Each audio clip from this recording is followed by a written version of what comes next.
My name is Shadsani and welcome back to my channel. Before we get into today's topic, go ahead and click the subscribe button and hit the notification button so that you will be notified every time that I post a video.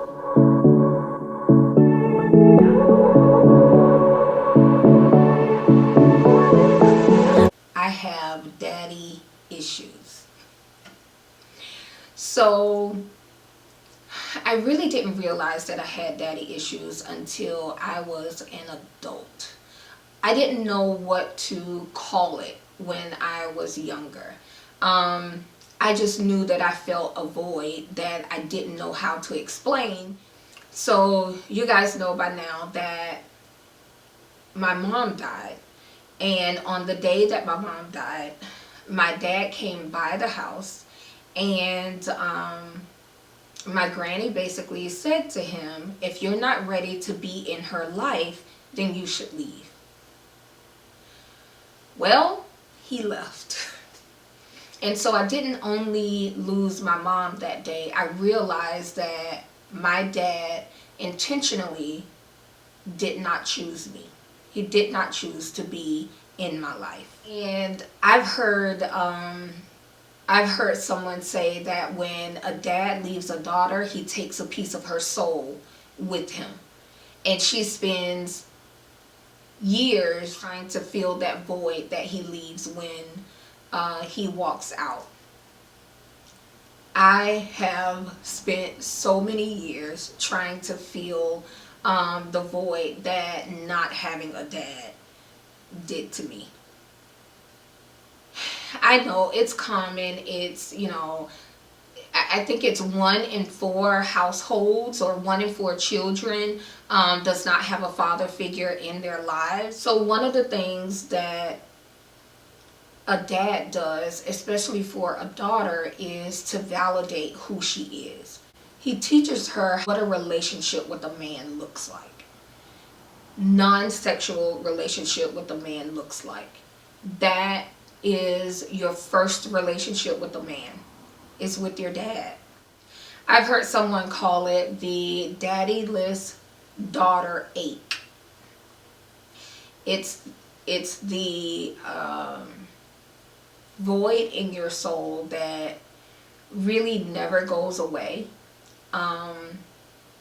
I spent many years seeking and looking for validation from people, looking for validation and attention, looking to be seen, looking to be told that I was okay, that being me was okay, that I was lovable.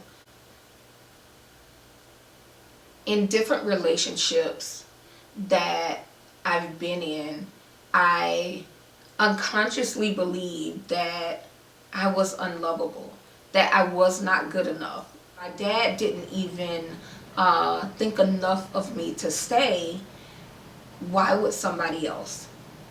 And so I internalized it. I made my dad's issues about my worth. And I didn't do it intentionally. I really didn't know my worth. I would overcompensate. I would achieve. In school, I got the good grades. I was a good athlete. I, as an adult, would excel at work or excel at my jobs. I made the money. I bought the houses. I had the cars. I did everything that I could to succeed, to validate myself or to show that I was good enough, right? And so when I did not succeed, if I failed at something, if something did not work, I fell apart, because that's where my identity was. Succeeding was, I guess, unconsciously my way of saying, you'll regret not being there. I'm going to be so good that you will regret not being in my life, right? I literally became Superwoman. I did everything on my own. I didn't need any help from anybody. I could do it on my own. growing up without, a dad, you don't have the security that other people have. So in different situations, in different relationships, I really couldn't call on anybody to come to my defense. I didn't have anybody to tell me that I was worth more than what I was getting. It's not that I didn't think I was pretty, or it's not that I didn't think, I was worth anything. I still had standards. I still had, you know, I still had things that I would not, do. I wasn't just falling for anybody. But the truth is, I look for validation from everybody. If I had a friendship, or if I had a relationship, or whatever, I needed people to validate. And the funny thing is, I would never say it. I would never ask.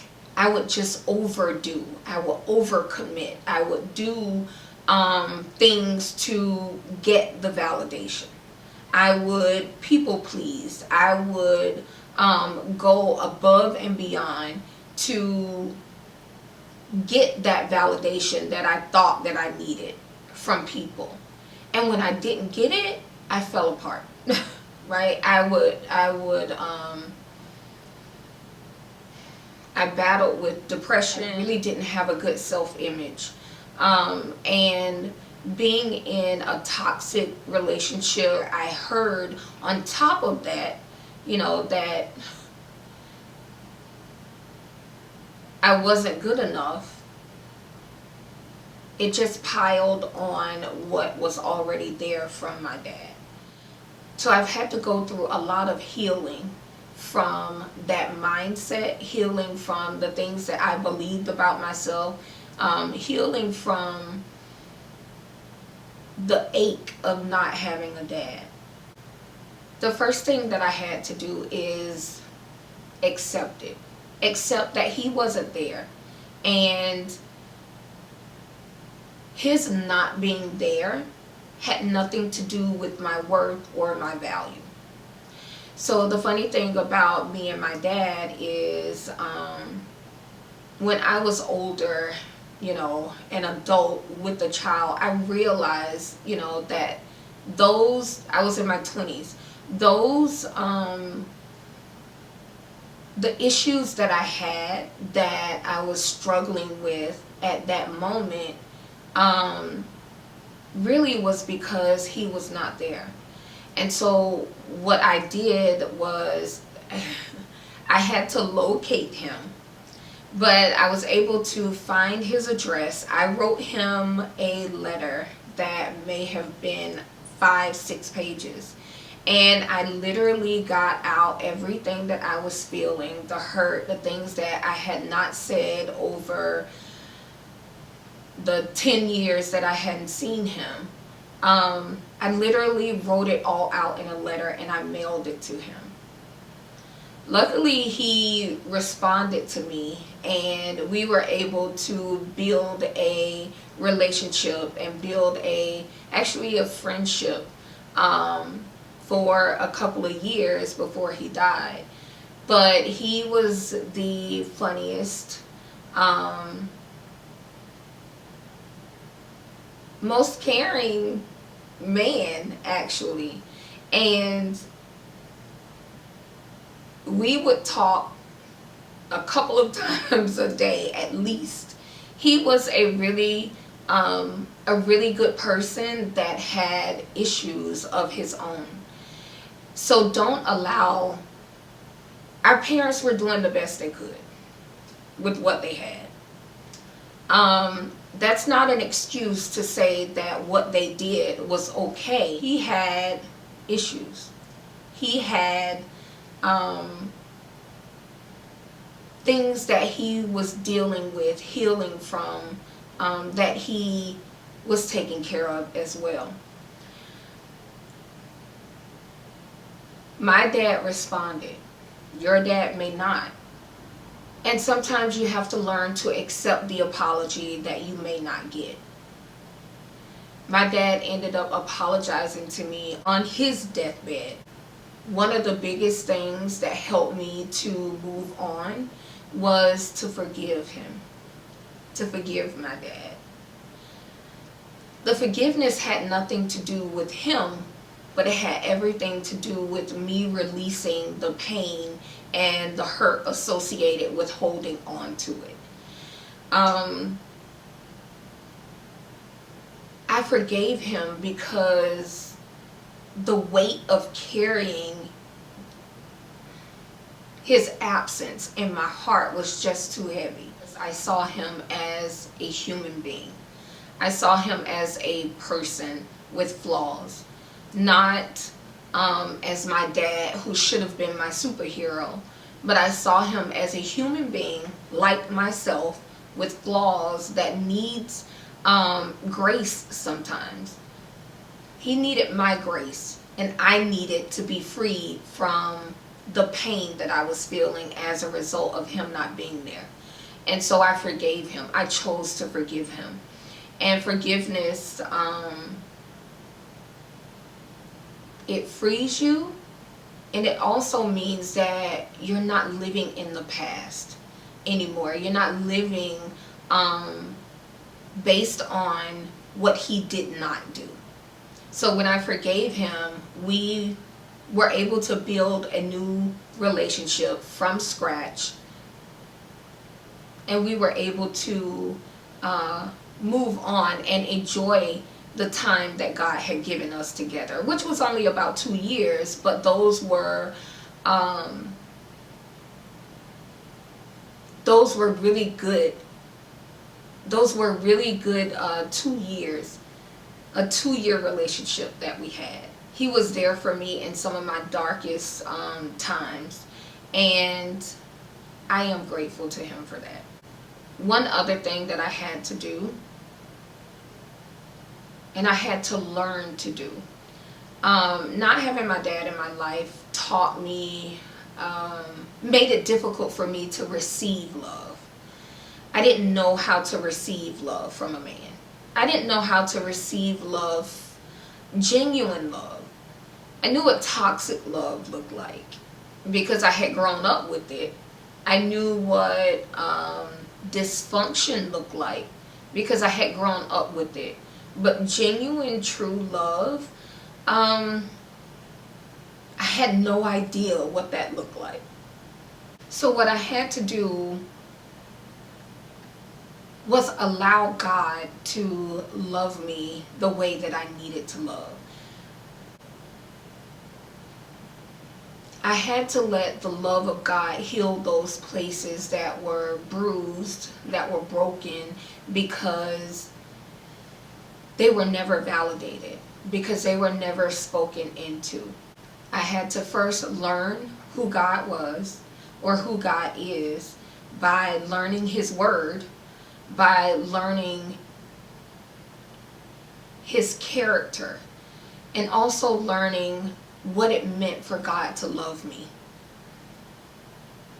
I can say that God's love has brought me from some really, really painful places.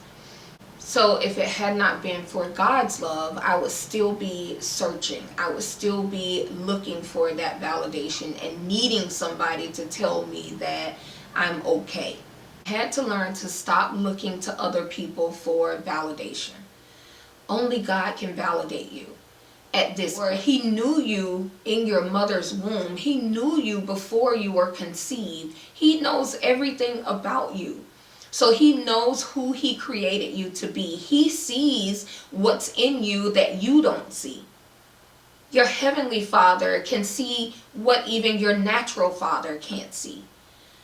And so when you realize that God is the God that's speaking into you. That God says that He will never leave you or forsake you. It's that God that says that when your mother and father forsake you, I'll take you up. It's that God that you learn to get your validation from. not from a person that has flaws, not from a person that will walk away or turn their back on you or change their mind. Your God, your Father in heaven, is not going to change his mind about who you are. He didn't change his mind about who I was. And so I had to take his word and apply his word to my life. It's almost like medicine. You take his word and apply it to those broken places in your heart like medicine. And it eventually begins to heal those broken places. God will validate you. God will actually speak into your life if you allow him. So that's my journey. That's just a small part of my story that hopefully will help you on your journey if you identify with being a daddyless daughter, if you identify with not having a father in your life. I hope this video helped you, and I hope you can take some of those things and apply them to your life. I would love to hear from you, so go ahead and comment, like this video if you think that it was helpful. Share it, of course, with somebody that you think it may benefit. And until next time.